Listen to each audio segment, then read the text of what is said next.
All right, you guys, let's go over the final review, day 2. So this is just your formula for outliers. It is not given to you on the AP exam, and you definitely need to know it. Anything below 1.5 or Q1 minus 1.5 times the IQR, or anything bigger than Q3 plus 1.5 times the IQR. Again, IQR is Q3 minus Q1. I would not be surprised if you have to calculate this at some point on the exam.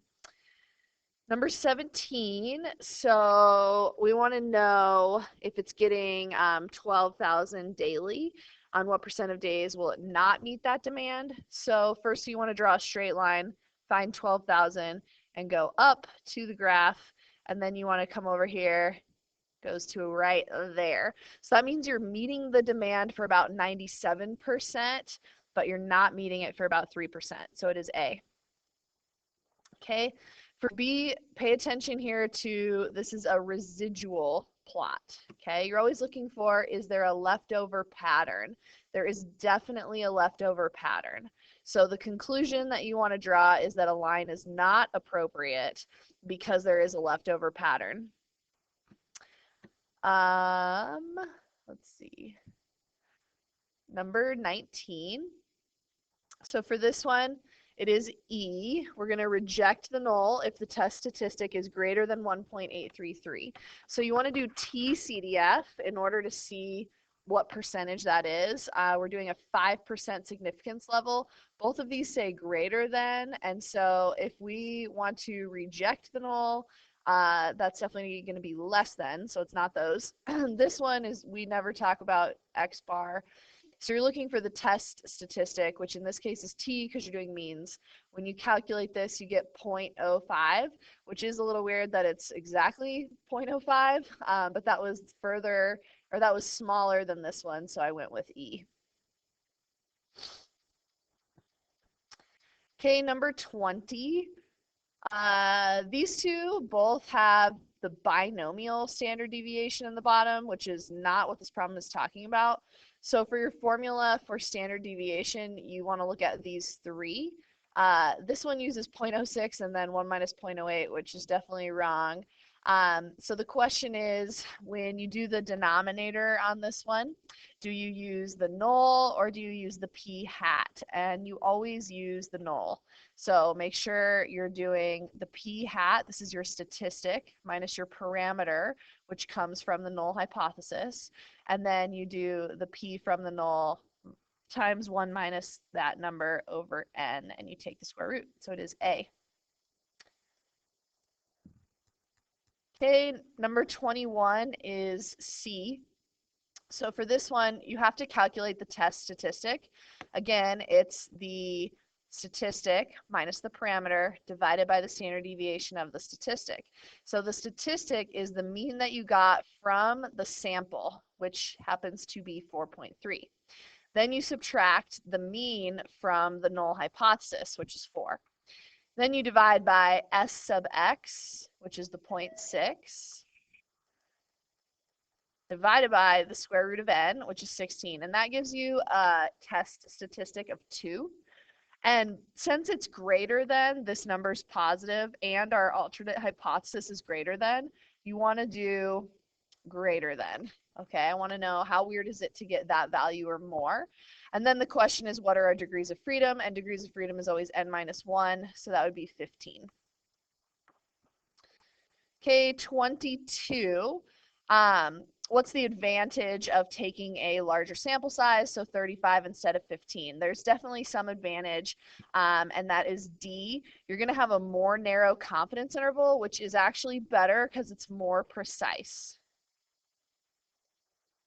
All right, 23 is E. So is the 2-sample t-test an appropriate situation here?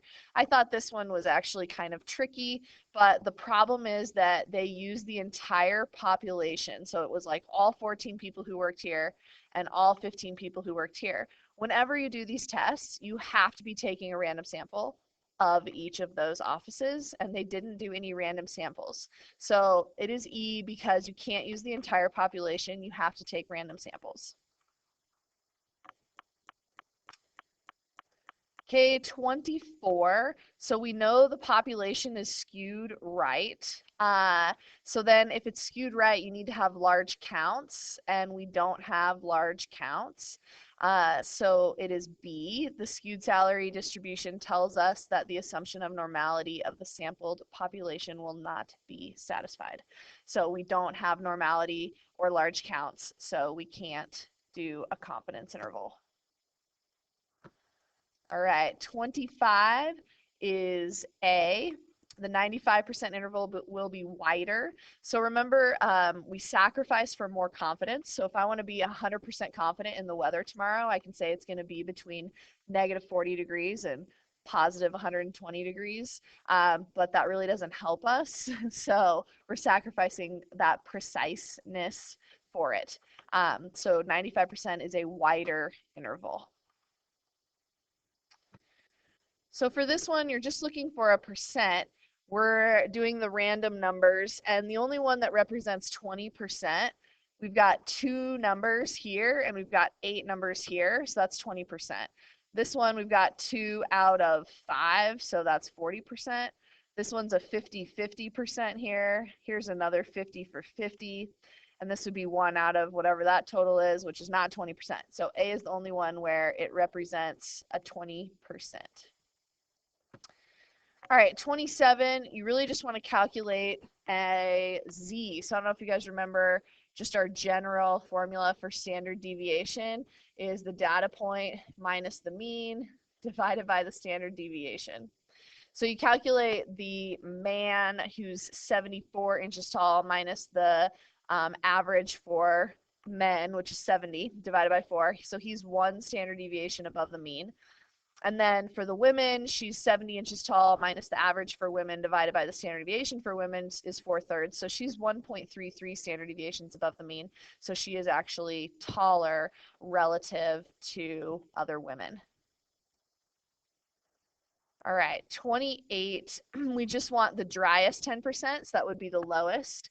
And they tell you it's normally distributed. So we can do inverse norm with an area of 10%, mean of 6, standard deviation of 1.6, which gives us C 3.95.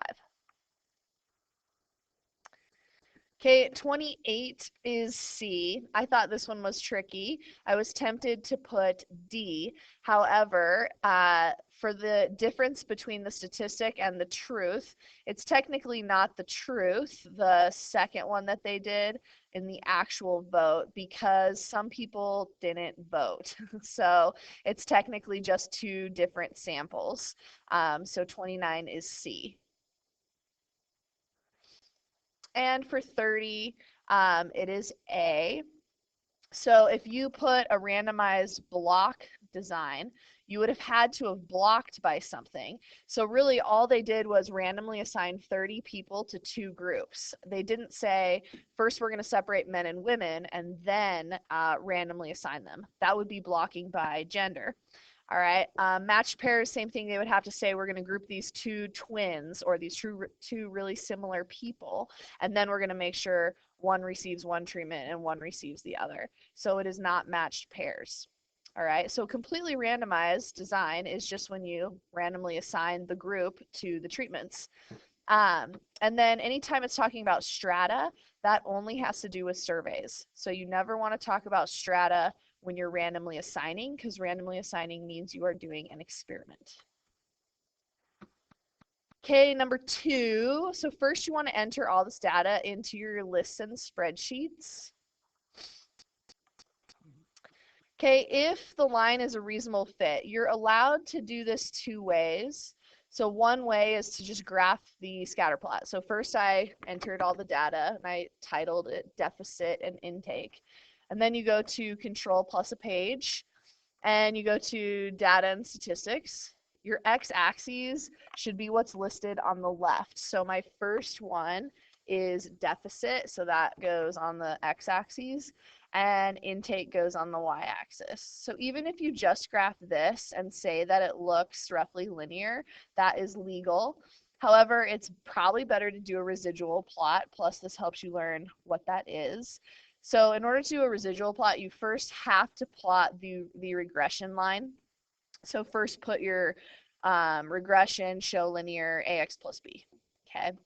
Then go to menu, then go to analyze, residuals. Whoops, that's not what I meant to do. Analyze residuals and go to show residual plot. All right, so this bottom one right here is your residual plot. And then you want to sketch it on your paper. Notice I titled my axes and I labeled my axes. And you want to say there is no leftover pattern in the residual plot. Therefore, a line is a reasonable model to describe the relationship between sodium deficiency and sodium intake. Okay, this is just your sentence for slope.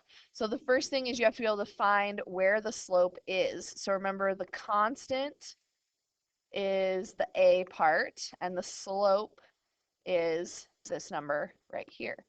And then you want to memorize your sentence for slope. So for every 1 millimole increase in sodium deficiency, our model predicts an average increase of 0.94211 millimoles in sodium intake. See, you're going to find the correlation. So they didn't give you R in the data anywhere, but there's a way to calculate it. And you did learn this in chapter 3. And so the formula for R, if you don't know R, but you do have the slope and the standard deviation of Y and the standard deviation of X, is this. It is given to you on the AP exam, this formula. So I'm going to plug in the slope, and then the standard deviation of Y is right here, 250, and the standard deviation of X is 256.4. So we plug those in, and we get 0.919. It does say to interpret, so be sure you read carefully on the AP exam. When you interpret R, you want the sentence for R. So the correlation coefficient shows that there is a strong positive linear correlation between the amount of sodium intake and the amount of sodium deficiency among sheep. For this last one, you guys are just plugging it into the formula. So if we have 800 for your being deficient in sodium, that's your X. What's the predicted intake? So again, your formula comes from right here. This is your y-intercept and this is your slope. And plug it in and you get 769.238 millimoles.